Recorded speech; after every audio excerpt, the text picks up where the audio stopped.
Majestés, Vos Altesses royales, mes amis,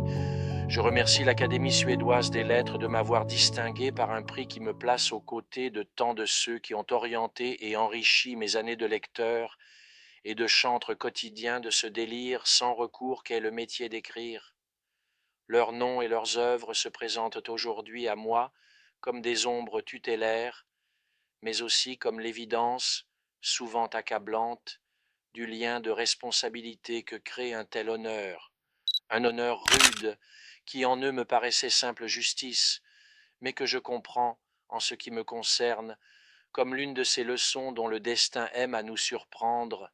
et qui rendent plus manifeste encore notre condition de jouet d'un hasard indéchiffrable, dont la récompense unique et désolante est, la plupart du temps, l'incompréhension et l'oubli. Il est donc naturel que je me sois interrogé dans ce tréfonds secret où nous manions les vérités essentielles qui composent notre identité sur ce qui a été le soutien constant de mon œuvre au point d'attirer de façon si engageante l'attention de ce tribunal d'arbitre si sévère.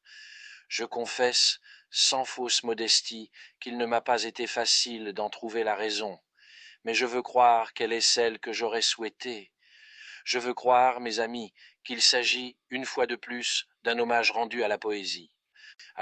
par la vertu de laquelle l'accablant inventaire des navires qu'énuméra dans son Iliade le vieil Homère est visité d'un vent qui l'entraîne à naviguer avec sa prestesse intemporelle et hallucinée.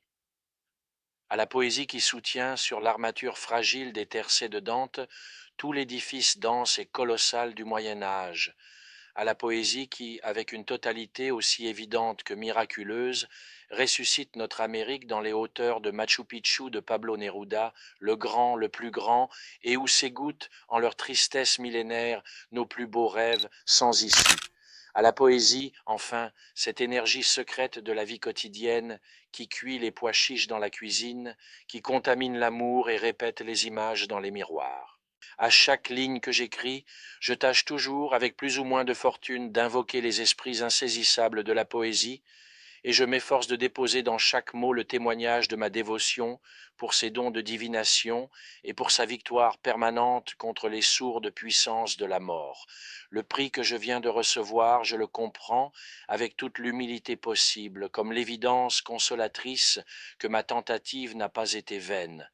C'est pourquoi je vous invite tous à lever votre verre à ce que l'un des grands poètes de nos Amériques, Luis Cardoza y Aragon, a défini comme la seule preuve concrète de l'existence de l'homme, la poésie. Merci infiniment.